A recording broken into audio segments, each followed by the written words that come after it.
to all the other chatter stopped. Okay, good enough. Here, give me about 30 seconds here. Yes, sir.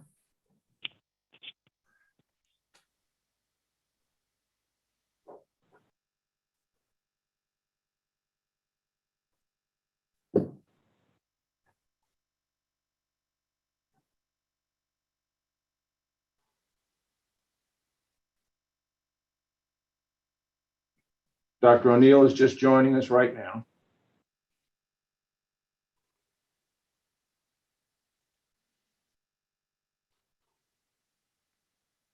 Okay, live link is up and we're being recorded. All righty, thank you very much. Thank you very much, Alan. I'll now call to order the Board of Medical Examiners of the state of Louisiana for an emergency board meeting to deal with the COVID crisis. Dr. Collada, would you call the roll, please? Yes, sir. Dr. O'Neill. Dr. Here, O'Neill. you can hear me, okay? Yes, Yeah, you can hear you. Dr. Weather. Here. Dr. Valentine. Here. Dr. Horton. Here. Dr. Thomas. Here. Ms. Sport. Here. Dr. Taylor. Here. Dr. Clark. Here. Dr. Johnson. Here. And we have 9, and we do not have Dr. Batson with us. And so I think we're ready to roll. Okay, thank you so much. And thank you, everybody, for your prompt response this morning to helping us and LDH and the governance of the state in this emergency. Dr. Collada, would you give us the information that you have with your interaction with that LDH today and the purpose of our convening? Okay. Yes, sir. I got received this morning at 7:54 an email from the office at LDH, and on the screen share is a copy of a proclamation that Mississippi has issued. And what they are asking us to do is, because there is a problem in getting the new protease inhibitors out in common use and trying to keep people out of the emergency rooms, Mississippi has removed their requirements for dispensing physicians solely for the purpose of allowing these drugs. And the state of Louisiana would like us to do the same thing. The governor is planning on an announcement at 1 o'clock about some other issues and would like to include this. Dr. Taylor, you had a hand raised? Yes, I have no problem with doing this, but my understanding, I think from our conversation today and some of the emails I've been getting from hospital systems, the shipments went to chain pharmacies. How are physicians going to get this to be able to distribute it from their offices? Well, again, you're correct. The shipments went to chain pharmacies, but they're being shipped now to the state. Initially, before Christmas, the state asked for 10,000 doses. And they got less than 100. They're being shipped now, and they're going to be rolling them out and distributing them. And additionally, there are some new releases of the monoclonal antibodies that are coming out, but they're still in short supply. And so the goal here is to get people from having to go to the pharmacy. They can go to the doctor and get the medicine when it's available and keep them out of the emergency rooms at all possible. And this is a very rapidly changing thing. So the board has asked, the LDH has asked us to waive these dispensing rules only for these drugs, and all of the other dispensing regulations would remain in effect. I have the authority to have done that. I discussed it with Dr. Johnson. And Dr. Johnson felt it was more important to have the board weigh in on this. So that's why we're having you look at this. And so this is the letter we received, Mississippi is doing. We have prepared a resolution for you all to see. Yeah, if you would, Vincent, what you and Mary and the LDH people have done for us as far as a resolution, if you will read that to us, and then we'll see if we have someone who would like to move that we accept. All right. I'm going to put it it up on the screen share. I think people will see it. I see it just now. Hang on. Stop share. Okay, new share. Okay, where did it go?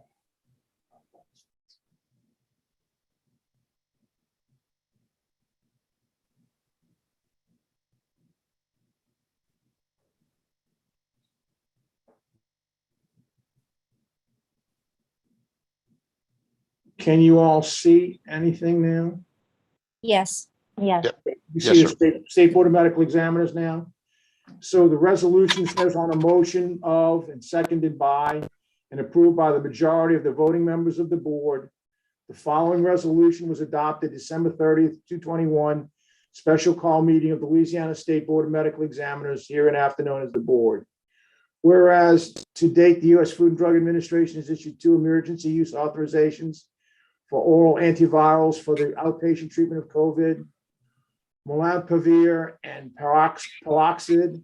Whereas on December 30th, the Louisiana State Board posted on its news webpage that Louisiana has received a limited supply of these antivirals. Whereas Louisiana State Board of Medical Examiners finds that this is in the best interest of the public of the state of Louisiana to enable immediate access to such medications in accordance with the terms, conditions, and limitations of the EUA 105 issued for Paxlovid on December 22nd and the EUA 108 issued for Molnupiravir on December 23rd. And whereas the board also finds it would be the best interest of the public of the state of Louisiana to enable immediate access to other new medications which the FDA issues EUAs for the treatment of COVID-19 in the future, in accordance with the terms and conditions and limitations of such future EUAs. Therefore, it be resolved that the Louisiana State Board of Medical Examiners hereby waives the requirement of the Louisiana Administrative Code, Chapter 46, Part 45 rules, solely for the purpose of allowing physicians whose licenses are in good standing with the board to dispense specific medications authorized by the FDA via its EUAs for the treatment of COVID-19, subject to the current and future FDA and EUAs and guidance, as well as future alerts and guidance from the Louisiana State Department of Health. Further, except as specified waived herein, all other regulations remain in full force and effect. The contents of this resolution have been submitted to a vote, and the vote was, and whereupon the resolution contents were adopted by the board, you, Lester Johnson, President of the Board, State Medical Examiners hereby certifies the contents of the above foregoing and reflect the decision of the board at a special call meeting. So that's the resolution that we'd like you to pass if there's a motion to do so. Okay, thank you so much, and thank the LDH for helping us with all of Got it. that. Got a couple of hands raised. We've got some hand raised. 1 second, Dr. Johnson. That Ms. Payton has a question, and then Dr. Valentine. I just wanted to let everybody know that with regard to the part about where it says therefore be it resolved and what we're waiving, you can waive the entire chapter of 65 if that's what you want to do, and limit it to, and this is what the language does, limit it to only those dispensing of medications approved by the FDA via its EUAs for the treatment of COVID-19. In other words, it only pertains to those particular drugs and not waiving all dispensing requirements as to all drugs during COVID-19. So that just a little bit of a difference there. I wanted to make sure y'all knew that. And I would like to, at the, if you pass this, to beef up the second paragraph pertaining to that, to make it clear that it's only the regulations as to the dispensing of these FDA approved via EUA COVID-19 treatments. Thanks. Okay, Dr. Valentine was next. Well, I was gonna say forward. It sounded like what Dr. Collada explained and read, that it was limited to COVID-19 dispensing. The dispensing rules were limited in this resolution, but I'd like to move that we accept this so that the physicians and everyone have this available. So I'd like to make the motion. Thank you very much. Dr. Taylor has his hands up. Yeah, Dr. Taylor has his hand. Yes, I'm prepared to second, but I want to point out 2 things. or one I think I see, and the other one that I have a question. The first is, if I read this correctly, a physician could actually then administer Regeneron in his office. Is that correct, Ms. Payton? Since that is FDA approved. With an EUA. Is that correct? Yes, Regeneron was approved with an EUA. So this Yes. would retroactively also cover any EUA drugs that were approved previous to this resolution, would it not? Well, it specifies that that it would allow them to do this as to new medications for which the FDA issues EUAs for the treatment of COVID-19 in the So future. okay, so it's only new drugs, Right, not so, anything that's already been EUA. right. I'm as to- sorry, the paper's very small. I can't read that. No, I I wanted to understand. make sure that was correct. Yeah, so what I'm going to read here is in the whereas, it talks about the new EUAs specific to Paxlovid and molnupiravir. I can't say it, I'm sorry. But those two new ones that came out from Pfizer and Merck. And then in the very next whereas, it says the board also finds it would be in the best interest to immediate access allowance for other new medications for which the FDA issues EUAs for the treatment of COVID-19 in the future. But So- the whereases don't play. The whereas they don't have the force of the proclamation. So you would, Am I understanding that correctly? well, if you look at the therefore Everything be is it after resolved, is what plays. hang on. If you just look at the therefore be it resolved, at the end of that, it says subject to current and future FDA EUAs and guidance, as well as future alerts and guidance. So you want to change that Right. to make it subject to only Paxlovid and molnupiravir. Is that right? I'm not saying I want to do that. What I'm saying is that the language as it stands now after resolved is any current EUA would be eligible for waiver on dispensing, not just the new drugs coming out. I think you're correct with regard to the resolving part. Yes. So what I'm asking is Okay. this We something wanna y'all make want sure to that limit? I'm okay with it. I just want to make sure that we understand. I don't know. I mean, because I can see some of these doctors' offices saying, "Hey, I can give Regeneron now," and Regeneron's been pulled because it's not valid against Omicron. It's not effective against Omicron. I think we need to make sure that we are very specific. I mean, and it may be that we're okay with it. That we're okay if a doctor and a patient agree that, hey, I know Omicron, there's only 30% effective with Regeneron, but I want to try it. We do have limited supply. I think we need to make sure that we're okay with that issue before we vote. My second question is this presumes that physician offices are going to have this medicine available, because right now they don't. And I think Dr. Collada explained that there are new doses coming out, but I'm interested in knowing how's my rural health clinic going to get some of these doses so that this dispensing will actually applies to me, and the chain pharmacies aren't going to swallow up everything. How is that going to get to us in I the think that field? that's LDH's problem. I think that you're correct, but it's not our problem. Not at this point. We might be able to weigh in on Jim. Dr. Thomas has a hand up. So where are we with did you second the motion? Yes, it was seconded by Dr. Taylor, and Dr. Thomas has a question. Yes, on the discussion, Dr. Thomas. So I'm completely uncomfortable with just writing a blank check for any other things that might come up. I think it should be very specific to just these two new drugs. And then if there's something else that comes out, then we can meet again and approve that. I'm just very uncomfortable with writing a blank check there.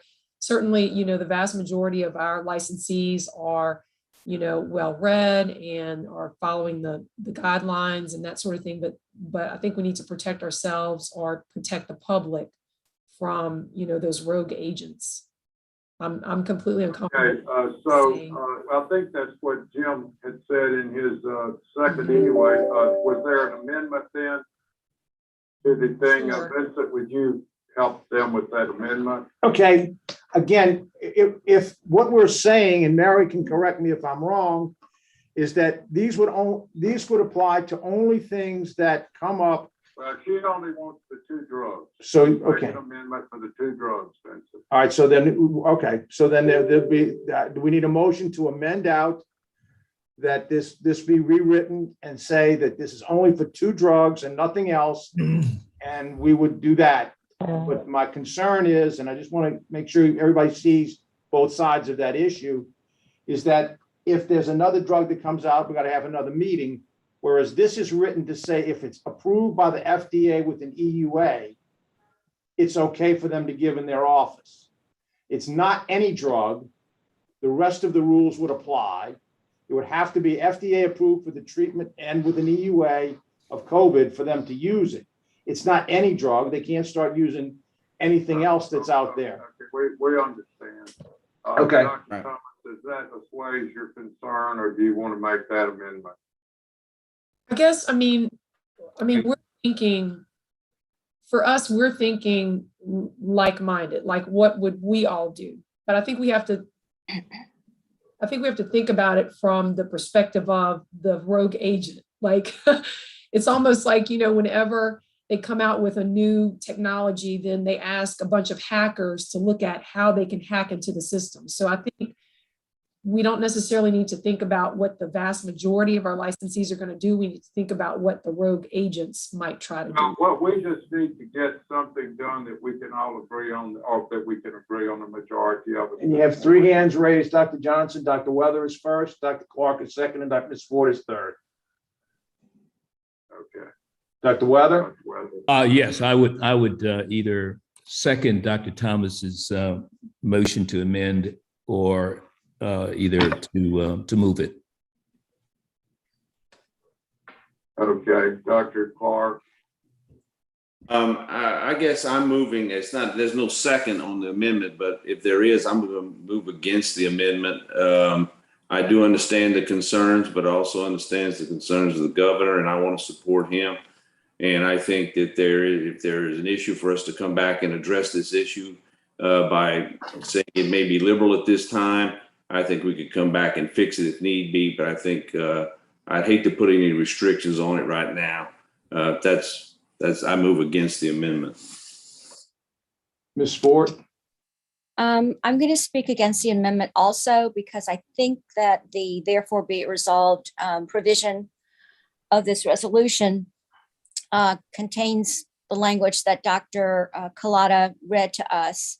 And it is, solely for the purpose for specific medications authorized by the FDA via its EUAs for the treatment of COVID-19. And so I think it's very specific, and I don't think that we're going to get any drugs contained in this resolution that are not FDA via its EUAs for the treatment of COVID. Okay, so I think we've got to, everybody kind of understands now where we are.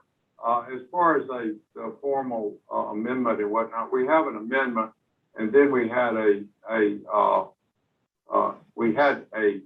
resolution, a motion, and then we had an amendment proposed just to restrict it to 2 drugs.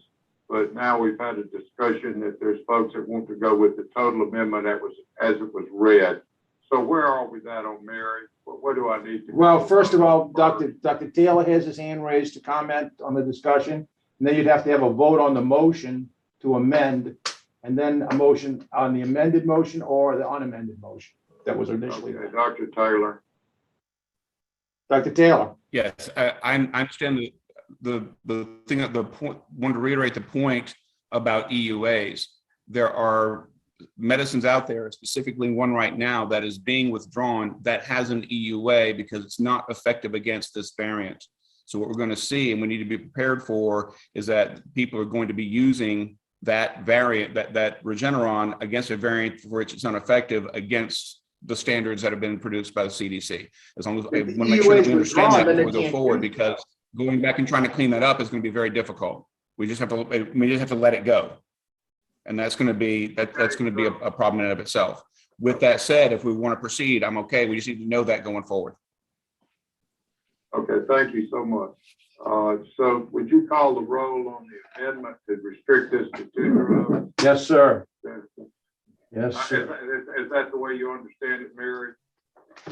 Yes, Where sir. we're going in the rules?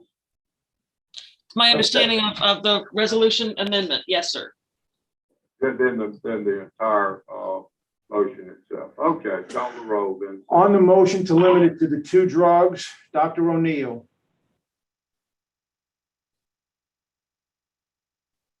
Dr. O'Neill, No. Dr. Weather, Yes. Dr. Valentine. Dr. Valentine, No. Dr. Horton. No. No, okay. Dr. Thomas, Yes. Ms. Sport, No. Dr. Taylor. Wait a minute, what Yes. was sports? No. No, No, okay. Dr. Taylor, Yes. Dr. Clark, No. Dr. Johnson. No, You have 6 yays. Excuse me, 6 noes and 3 yays, so the amendment fails. okay, then what we will do is now, my understanding, Mary, you tell me if I'm wrong, we should vote. He should call the roll on the original motion for all of us to vote on. That's Which correct. is, as was read to begin with on amended. Okay, on the unamended resolution, as was published.